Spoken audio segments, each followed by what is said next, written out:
resolução do Conselho Nacional de Justiça de 7 de julho de 2021 institui a política de gestão da inovação no âmbito do Poder Judiciário. Ela estabelece a necessidade da abertura de laboratórios de inovação ou espaços parecidos, físicos ou virtuais, para promover a melhoria dos serviços prestados, contando com a participação de magistrados, servidores e também da sociedade. Então, quais passos nesse sentido já foram dados pelo Judiciário de Mato Grosso do Sul?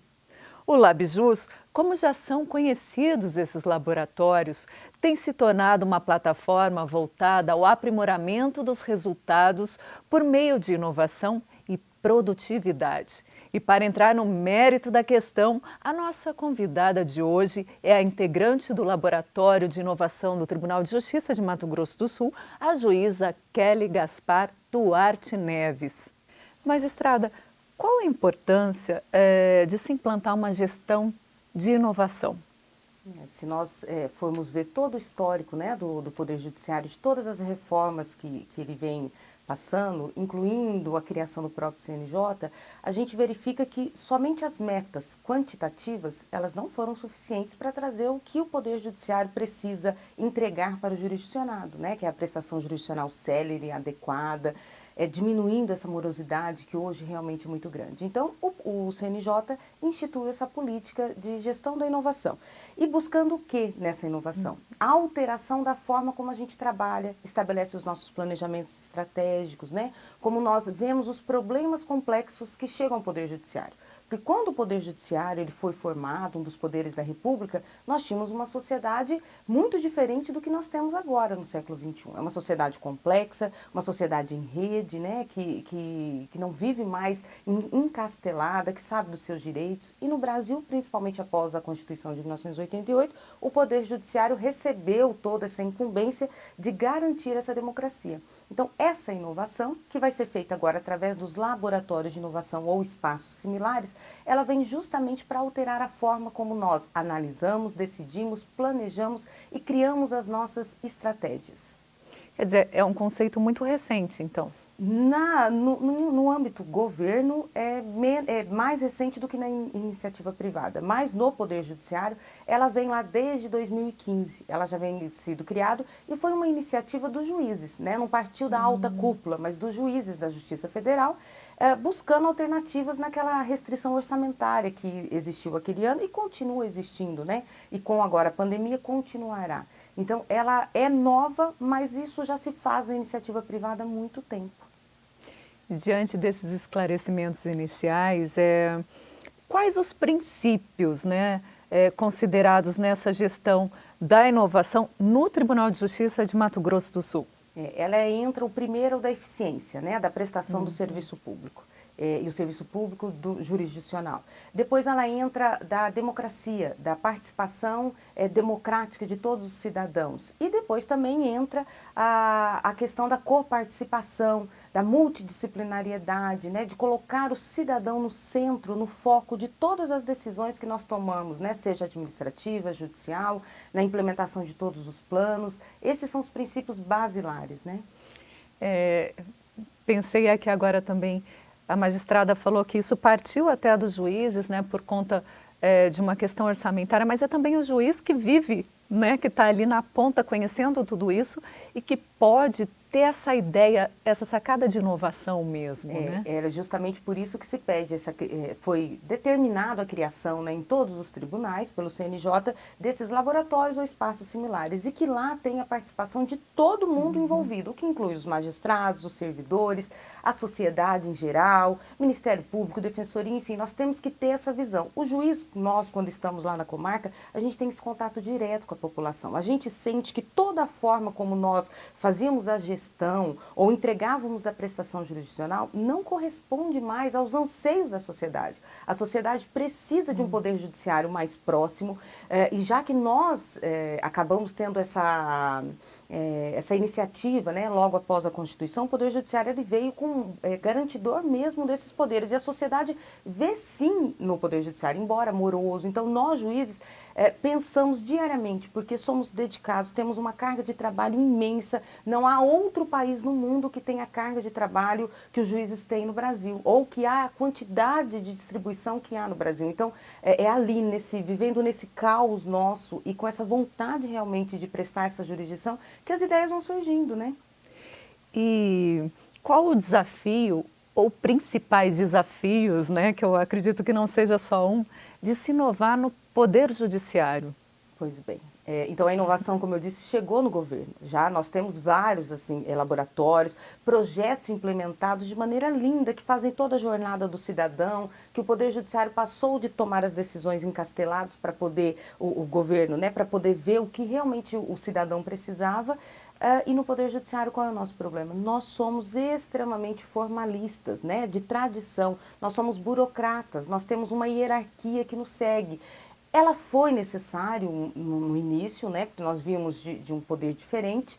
Hoje deve ser mantida essa formalidade, porque nós temos alguns princípios que nós precisamos garantir à sociedade para que ele saiba que é um poder independente, imparcial, mas toda essa maneira, esse design, como é feito uma vara, né, cada servidor sentado, o juiz lá na sala, o juiz vai sentar, o juiz está equidistante das partes. Isso, a inovação, é um cenário desafiador e que, por vezes, demora para conseguir ter esse ambiente de criatividade. Mas já foi feito, vai ser feito e cada vez mais essa política agora está mostrando que é possível, mesmo nós, com toda essa formalidade e hierarquia, ainda termos ideias inovadoras, né? Quase inevitável, né? Sim, ó, se nós prestamos um serviço, esse serviço é para o jurisdicionado, se esse jurisdicionado é um cidadão que vive nesse mundo complexo, e nós também somos cidadãos desse mundo complexo, é a inovação que vai dar possibilidades até para a gente melhorar todo esse cenário que a gente vive, né? E entrando aí no mérito da questão de fato, o que é o LabJus?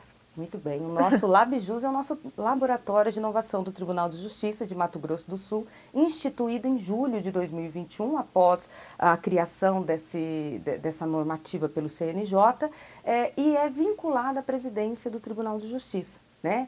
Ela vem para elaborar todo esse planejamento da gestão da inovação, trazendo os princípios da simplicidade, da cooperação, da flexibilidade, com participação de todos os servidores, magistrados, jurisdicionado. Ele hoje é um ambiente virtual, nós fazemos as nossas reuniões de forma virtual, e a ideia é que não tenhamos um local fechado para o laboratório. Para o laboratório ele tem que espalhar essa cultura de inovação e fazer com que cada decisão que tenha que ser tomada nos ambientes, ela já seja assim, eu vou tomar uma decisão que impacta outro setor, eu trago. Então o LabJus ele vem nessa perspectiva para fazer essa conversa entre setores, entre instituições, entre jurisdicionados, pensando, propondo, resolvendo problemas, mas acima, trazendo toda essa cultura de inovação. Vamos pensar diferente, vamos imaginar que cada um com o seu saber coletivo, porque eu penso, eu tenho o meu saber, você tem o seu, mas em uma tomada de decisão, ainda mais essas decisões complexas, é necessário que todo mundo participe, fale, ouça, para a gente realmente estabelecer qual o problema e quais as soluções que de fato trarão o que é necessário, né? E como que ele funciona, né?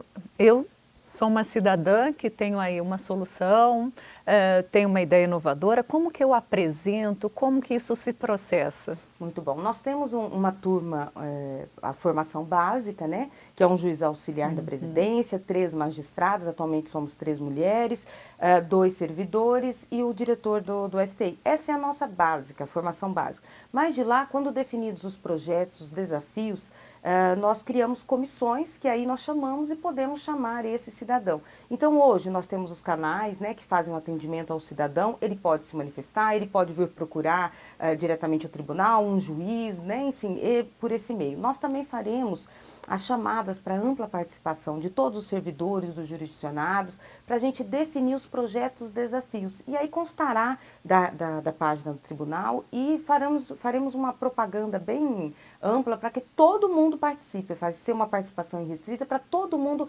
trazer, olha, eu tenho um desafio, eu tenho um problema que eu acho que tem que ser feito, e estabelecido isso, nós vamos definir essas comissões, e aí qualquer pessoa pode participar, inclusive um cidadão vir e participar, mostrar qual é a jornada dele, o que ele imagina, o que está errado, porque nós precisamos de acessibilidade. E a acessibilidade, ele inicia lá na entrada do jurisdicionado, né? Então, receberemos também isso, criaremos na página do tribunal a nossa, né, a logo do laboratório, e lá terá o e-mail, informando o e-mail para que eles participem e nos tragam, né, nos demandem. Existe também uma composição inicial, né? Como que ocorreu isso? E existe uma rigidez ou não? Isso é passível de atualizações, novos membros, enfim? Sim, logo que criado, o presidente instituiu, e aí o juiz auxiliar hoje, que é o nosso coordenador, é o Fábio Salamene, e ele que fez essas indicações, né? Então somos ele, 3 juízas, os 2 servidores e o diretor da Secretaria de Tecnologia da Inovação. Mas isso pode ser alterado a qualquer momento pelo presidente de livre nomeação, nós também não recebemos nada, nós só trabalhamos mais em prol disso, né? Dessa mudança, porque é um sonho, uma expectativa nossa, né? E aí, conforme essas comissões, nós, né, definido o projeto, nós podemos definir quem venha, quem participe. Então, ela não tem essa hierarquia, ela é horizontal. Ali nas sessões, eu não sou juíza, o outro não é o diretor da secretaria, todo mundo é um personagem que vai dar voz àqueles que pensam como ele ou que vivem aquela dinâmica dele, né?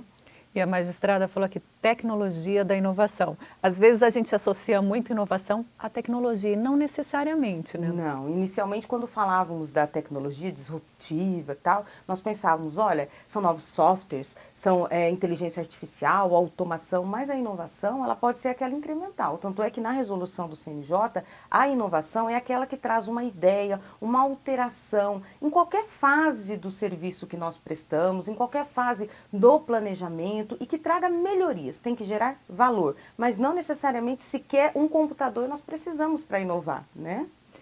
E como interiorizar a proposta, né? Como realizar isso? Nós estamos nessa fase inicial e recebemos já algumas demandas da presidência e buscando melhorar isso, né? Hoje o nosso gargalo é a execução fiscal.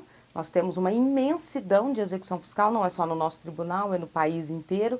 Iniciamos esse primeiro. E aí, como foi feito? Nós trouxemos todo mundo, trouxemos servidores que atuam na CPE que atende, trouxemos servidores que atuam nos cartórios, os procuradores das fazendas também, nós ouvimos todo o processo que eles passam, fizemos toda essa análise, né, a parte da empatia, de analisar, e quando agora trazido, vamos criar as comissões, ampliar a participação de mais servidores, de mais, que a gente chama de stakeholders, né, aqueles que fazem parte, têm contato com isso, e conforme nós iniciarmos as entregas, isso vai gerar um impacto tão positivo que é automático a adesão. Todo mundo precisa desse ambiente criativo, né, que aceite todos os erros, que aceite a inteligência coletiva de todo mundo. Isso é muito natural. Nos tribunais onde já há alguns anos essa política, porque não precisa ser só o ambiente, né?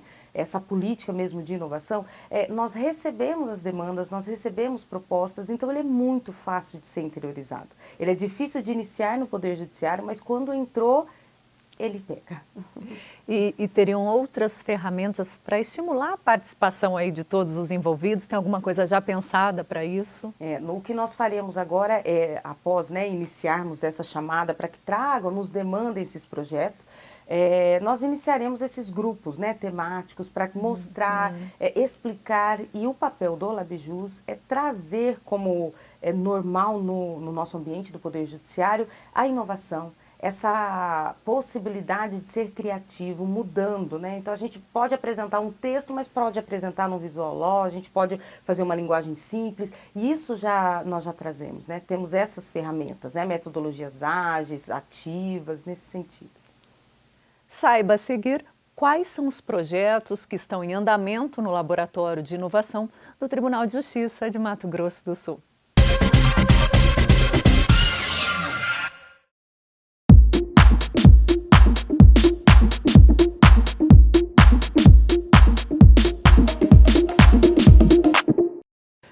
Em se tratando de direito de visita, o que é importante nós termos em mente? Que o direito de visita é um direito principalmente da criança. Porque normalmente as pessoas ficam discutindo se é direito do pai, se é direito da mãe. Na verdade, é direito da criança ter contato com o pai, ter contato com a mãe. O que nós temos que ter em mente é que o casal se separa, os pais não. Então, o pai continua sendo pai, a mãe continua sendo mãe e a criança tem direito ao convívio com o pai e com a mãe.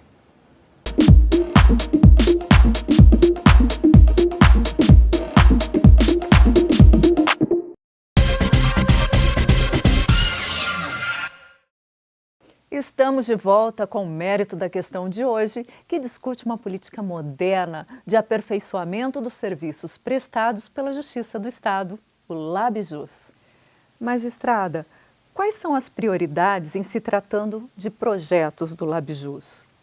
A prioridade que foi estabelecida pelo atual presidente, né, é que nós pensemos formas de diminuir a carga de trabalho dos servidores, trazendo automação, inteligência artificial, e com isso nós aumentaremos a produtividade também. Então, na verdade, isso trará maior celeridade à prestação jurisdicional. Então, nós temos que aumentar essa agilidade, né, prestar essa tutela jurisdicional em tempo razoável, porque não pode se ter pressa quando nós temos toda uma formalidade a seguir para garantia até do jurisdicionado, mas nós temos um tempo razoável e todos os projetos, então, iniciais vão iniciar com essa base, né? Temos que melhorar, nós estamos trabalhando com a CPE, que é um projeto inovador também do tribunal. O nosso tribunal, por si só, ele é inovador, né? A gente tem que lembrar que o primeiro tribunal a iniciar a digitalização de processos foi o Tribunal de Justiça em 2005 nos juizados.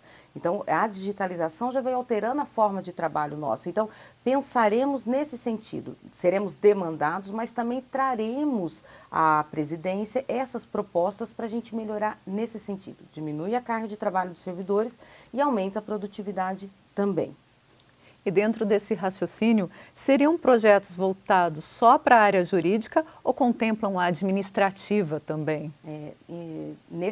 Todos esses projetos, eles confundem muito a parte administrativa e a parte jurisdicional. Porque a hora que eu estabeleço sistemas, modifico a forma de trabalhar, ele vai impactar e alterar também a parte judicial. Né? O meu trabalho como juiz ele vai ser alterado por mudanças em fluxos que foram estabelecidos administrativamente. E todos os projetos que o tribunal ele vai estabelecer as prioridades, ele vai passar por essa gestão da inovação. Ele vai ouvir todo mundo, ele vai fazer toda essa análise, né, do que realmente vai dar mais resultado, vai impactar mais. Então, sempre vai se confundir a parte administrativa e a judicial. E esse projeto transformador, né, ele está no início, mas tem proposta já em andamento? Como que está isso? Está no início aqui e de forma institucional, né? Nós já víamos trabalhando e já tínhamos alguns trabalhos que pensa como se fosse um laboratório, né? Porque o bom do laboratório é que quando a gente traz a simplicidade, desburocratizamos toda a forma, nós não fazemos aquelas reuniões em que todo mundo senta, fala quem tem mais autoridade, fala aquele, todo mundo fica com medo de falar. Não, no nosso laboratório é horizontal, todo mundo é igual, todo mundo fala, nós pensamos rápido, usamos metodologias ágeis, dinâmicas mais ágeis para a gente conseguir ver o cenário diferente, né? Então, com isso, nós trouxemos alguns estudos que já haviam sido desenvolvidos, nós trouxemos para o laboratório. A princípio foi a execução fiscal, como eu disse, né? Fizemos todo o mapeamento, e esse mapeamento já saiu até de coisas que devem ser feitas antes do ajuizamento da execução fiscal, que aí a Fazenda Pública vai fazer, nós faremos parceria para pensar e ajudá-los também. Teremos desde o cadastramento dessa execução fiscal, depois todo aquele trâmite. Então, isso já vem modificando e está exigindo a participação de todo mundo. Corregedoria, presidência, direção geral, a informática, essa Fazenda Pública, todos os servidores, juízes. Iniciamos também o projeto do mutirão do DPVAT, porque desde dezembro de 2020, a competência passou para a Justiça Federal. Então, nós temos os processos que foram distribuídos ou que o acidente ocorreu até 31/12/2020, mas nós temos 5.000 processos no estado inteiro. Então, esse mutirão que está sendo pensado, né, está sendo formatado, ele é para fazer as perícias, as conciliações e já sair a sentença, e aí diminuir esse estoque de processos aqui. E agora nós iniciaremos esse trabalho junto com a CPE e outros que estão para análise da presidência também. Nós já temos bastante demandas que terão impactos muito positivos, tanto para o tribunal como para os jurisdicionados. Pois é, e eu acho que nacionalmente, né, porque os processos nos outros tribunais têm vários muito parecidos. E quando boas práticas como essas que a magistrada colocou têm sucesso, isso pode se repetir, né? Então eu queria saber, assim, essas práticas vão ser compartilhadas de que forma? Então, desde que o CNJ criou, né, essa estratégia, esse plano de gestão da inovação, nós criamos a Rede Nacional dos Laboratórios de Inovação. Então, são feitas reuniões, eles terão a plataforma em que nós colocaremos todos os projetos e os outros tribunais também. E a ideia do CNJ é que todo mundo trabalhe em rede, que a gente cocrie, né, aquela coisa, vamos copiar, melhorar e adequar a nossa realidade. Essa é a ideia. Nós já fazemos parte desse grupo, dessa rede nacional, e desde WhatsApp, ferramentas básicas de comunicação a gente tem, nós temos as páginas, já tivemos o primeiro encontro nacional dos laboratórios de inovação, em que ali já foram trazidas ideias simples, é isso que a gente está dizendo, sequer precisaram de tecnologia, foram implementadas inclusive durante a pandemia e que realmente trouxe o Poder Judiciário para perto do cidadão e conseguiu resolver conflitos que antes não conseguíamos, né? A magistrada já usou aqui 2 adjetivos, efetividade, celeridade, né? E talvez a gente vá repetir nessa próxima pergunta, porque eu quero saber como o usuário final do serviço, o cidadão, pode ser beneficiado com tudo isso. Na verdade, o laboratório, essa política, ele vem e já diz, o jurisdicionado, o cidadão está no foco, no centro das atenções. Então, qualquer decisão, qualquer projeto que nós iniciarmos, ele tem que ter a finalidade cidadão, melhoria para o cidadão. Então, não há como qualquer medida que nós tomarmos aqui, mudança de fluxo, mudança da estratégia, mudança de gestão, não tem como não impactar positivamente o cidadão. É ele que vai receber essa prestação efetiva, eficaz, porque também não adianta receber uma sentença, alguma coisa, se ela não é eficaz, se ela não traz o que de fato o cidadão ele necessita, né? E a dinâmica já é tão complexa que nem sempre o que ele pediu é o que de fato ele precisa, mas se nós não alterarmos essa forma de ver e de estabelecer as coisas, ele não terá esse bem da vida que ele precisa. Então, não tem como, e ele vai ser o mais beneficiado de toda essa jornada que o Poder Judiciário vem tendo, né, desde 2015, enfim, com essa gestão da inovação. Mas para esse importante avanço, magistrada, como que a inovação ela precisa ser tratada? Ela tem que ser tratada como necessariamente vinculada a um valor jurídico. Nem sempre a inovação é boa, nem sempre a inovação é necessária. Tem coisas que são feitas há muito tempo de uma maneira e que não funcionam. há por que mudar. Né? E aí vem aquelas ideias loucas e outras inovações que são propostas, acabam dificultando a acessibilidade de um cidadão. Nós precisamos pensar em todas as gerações que nós temos, né? Como nós atendemos. Nós atendemos desde crianças até os idosos, então nós não podemos tratar todos igualmente, então não é qualquer inovação. Essa inovação ela tem que vir e trazer um valor judicial, um valor necessário, que seja sustentável, que seja adequada, que respeite todos os princípios, todas as diferenças, tudo que o Poder Judiciário enfrenta, porque sim, nós recebemos e aqui é desaguado todos os problemas. Então é esse valor que nós temos que trazer. A inovação ela tem que gerar valor. Inovação só por inovar não é bem-vinda. Então, nosso assunto de hoje, que é a inovação, né, os laboratórios de inovação no Poder Judiciário de Mato Grosso do Sul, é uma ação importante para o avanço da justiça célere, moderna e efetiva? Sim, ela é necessária, ela já faz parte da história do Poder Judiciário, porque é isso que a gente vem inovando, né? O governo, ele inova porque ele presta um serviço que se dilui. O nosso não, o nosso ele fica em números, né? Nós, desde a criação do CNJ, diariamente a gente pensa formas de mudar. Isso é inovação, é forma de pensar, de inovar. Então não tem como o Poder Judiciário ele mudar ou enfrentar o que nós conhecemos hoje como a crise do Judiciário, os 78 milhões de processos em andamento em todo o Poder Judiciário do Brasil, sem que a gente mude a mentalidade, né? Resolver os problemas com a mentalidade com que eles foram criados, nós não conseguimos resolver. Nós temos que mudar esse pensamento, essa forma, para a gente conseguir, de fato, enfrentar e voltar a ter essa legitimidade, essa credibilidade com o Poder Judiciário. Um serviço público essencial, nós somos um poder da República, somos nós que garantimos, muitas vezes, aquilo que os outros poderes talvez não consigam dar, né? Não deem prioridade, somos nós que fazemos essa gestão, né? Então, tem que ser moderno, tem que ser efetiva, tem que ser eficaz. Magistrada, obrigada pelas boas novas, obrigada pela entrevista. Eu que agradeço. E o LabJus se dará mais próximo também ao jurisdicionado, a todos os servidores, e contamos com a participação de todos. Estamos aqui abertos a ideias, a participação. Obrigada. O mérito da questão de hoje fica por aqui. Este programa é uma produção do Tribunal de Justiça em parceria com a Assembleia Legislativa de Mato Grosso do Sul. E a ideia é que você, telespectador, saiba como funciona o Poder Judiciário do seu estado. Saiba quais os seus direitos e também os seus deveres. Então, se você perdeu alguma edição, é só acessar esses canais no YouTube. Até o nosso próximo encontro.